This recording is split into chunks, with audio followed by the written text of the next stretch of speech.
Hi, everybody. Welcome to Kastor's Corner. I am your host, Khalil, and welcome to another live toy of the day here on castorscorner.com. Now, you can go to the website, castorscorner.com, for a full gallery of this figure. And remember to hit that subscribe button. We really appreciate all the support. The more of you that subscribe, the more fun things we get to do, and we want to share them with you.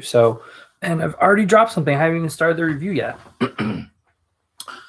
So, today's review, as you can tell by the title, sorry, I've been rushing around trying to get this done. I had planned on taking a look at the new McFarlane Toys Dr. Fate figure tonight. Unfortunately, I didn't want to rush with it. I wanted to take my time, do some fun photography with him, and so he is right there, and he will be tomorrow's toy of the day. So tonight's toy of the day is we're going to take a look at the new, dropping everything tonight, the new McFarlane Toys Grodd figure. First impressions, I didn't want this figure. Well, I wanted the figure. I had him pre-ordered, Big Bad Toy Store. And then I saw somebody's pictures of him, and I canceled the order. And then I looked around, and he was up for pre-order on Amazon, put in an order for him. Again, saw more pictures, canceled my order. Well, then Toyshiz, our friend Toyshiz, did a review of this guy. And his photography and his camera work made the figure look good. So, again, got the figure. Thanks to our friend Brian and our fellow collectors on the Connecticut Facebook group, I was able to get this guy. Now, where do I even start? This is a cool design. There's no doubt that this is a cool design. And you can see, I mean, he's big. Like, he's big in my hand. He is much bigger than a lot of figures that I own. The problem is he is a gorilla. He should be giant. He should be massive. And I remember when McFarlane's announced the license and he started doing the videos last year, and he said he has no constraints. He can do whatever he wants with the toys that he puts in those boxes. They just have to fit in the box. Well, this guy fits in the box with room to spare. So I have to ask them, why didn't you make him bigger? It's deceptive, right? He is really deceptive in the way that he looks, because he looks massive and angry, and he's spread out. And even now that I'm holding him next to me, like, he looks huge. Now, the problem is, though, he should be so much bigger than the average McFarlane figure. And that's where it falls apart. McFarlane went with the larger scale. So this is a Green Lantern. He should be, I don't know, 6 feet tall, okay? When you stand him next to Grodd, with Grodd's feet on the floor, they are almost the same height. Now, what is deceptive about this is it looks like, oh, well, John's much bigger. Gorilla Grodd has a little bit of a hunch in his back, and his helmet is huge. When you actually stand them toe-to-toe, face-to-face, like this, you can see John looks him directly in the eye. This guy should not be looked in the eye. I don't care what artwork you looked at. I don't care what reference you have. He should not be this small. So I think that that is my biggest disappointment. In a line that is out of scale with everything else on the market today, McFarlane decided to go with the 7-inch line versus the 6-inch line, set himself apart from the previous Mattel DC license. And so with that, you expect stuff bigger. Now, Bane is huge. Even the Devastator figure is pretty big. He should have been a collect and connect. He should have been a build, whatever McFarlane's calling these guys. So I'm disappointed. I kind of want my money back a little bit. He might look good with the DC Universe figures. He's probably on par. He might be a little bit smaller than the DC Universe figures. I'd have to go dig out that Grodd figure. I love the design. The armor work on him, it's just, it's all intricate. Like, it's almost like I get it. I really do get that. I really do get that, you know, they did all this work and all the armor he's wearing, it matches the look in the game. That's all great. That's really good. The other place where I feel like they fell apart was on all these little cards that we get from McFarlane Toys that tell us about Grodd. 600 pounds and 6'3". I don't have my Green Lantern one. So he's much smaller than he should be. Anyway, I think the proportions are off too. I expect the arms to be a little bit bigger, the legs to be a little bit thicker. So proportionally, I don't know. There's just something weird about it. Anyway, so usually on these cards are artwork from video games or from comic books. The back of the box and the card is just a picture of the figure. I feel like they dropped the ball all around with this guy. But you can see, I mean, they gave him detail work on the knuckles.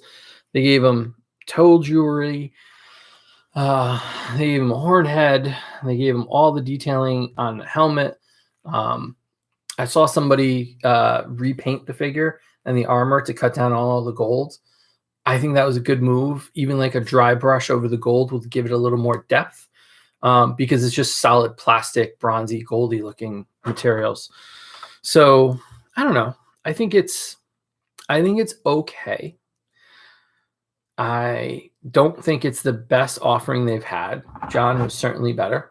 I really liked this figure. I didn't mind the update and the detail changes to his figure. Whereas with this one, it's just lacking a little bit. It just misses the mark. It doesn't miss the mark on sculpting. The face on him is just, let's see if we get a focus on there. No, you're not going to focus. The detail work on the face is screaming. The teeth, they're underpainted a little bit, or they're scraped off a little bit, so kind of looks a little bloody. The articulation's decent for a figure this size. He doesn't have a full 90-degree bend, but he has enough. He's got a decent range of motion. He is balanced pretty well. He stands on his own. I put him on a stand just to kind of make sure that these feet don't, because they're a little loose down here. I know I'm taking a lot of shots at this figure. I think I'm getting burnt out on the McFarlane stuff, to be honest with you.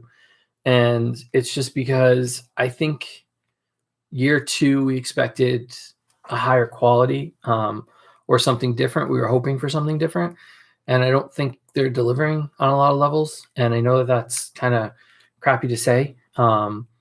It comes from a place of like, hey, I want to give you more money.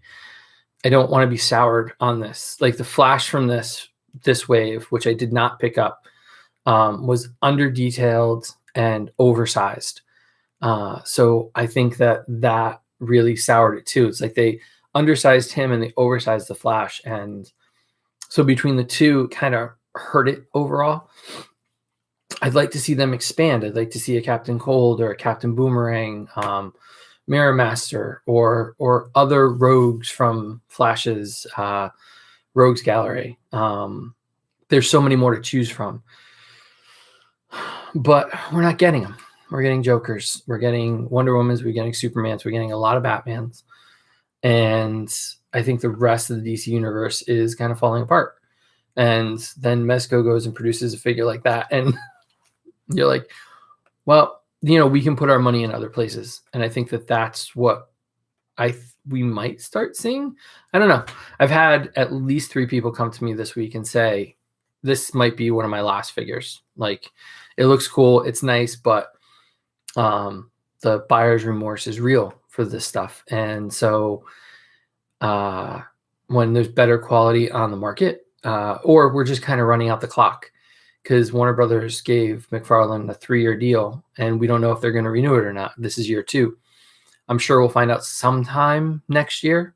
We definitely won't hear anything this year, I don't think, but probably next year sometime we'll hear something as an update on whether or not McFarlane is going to continue with the line. And personally, I don't know who I'd like to see it. I don't really want Hasbro to get it as much as I love Hasbro. I don't want that, the competition there. I mean, it might be nice. Who knows? Maybe that'd be a good thing. I think Spin Master last night we did Nightwing and Batgirl. I think Spin Master's doing a decent job, but I think for whatever reason, Hasbro just kind of hits that sweet spot with the Marvel line and makes great comic book figures, and everybody else is struggling to keep up. And we see that in media too. It's like Marvel is doing great in TV and films now, and everybody else is struggling to keep up. So come on, step up your game. Warner Brothers, stop screwing stuff up. Stop making companies make decisions that sour or, don't give us the stuff that we want to have. You know what? I just noticing there is a joint there. It's kind of frozen. It was just frozen. I was just able to open it up. So he does have wrist articulation. I don't really know why we'd need it because he can't like walk on his hands, but it's there. So sorry, it's not like an upbeat, go get this toy.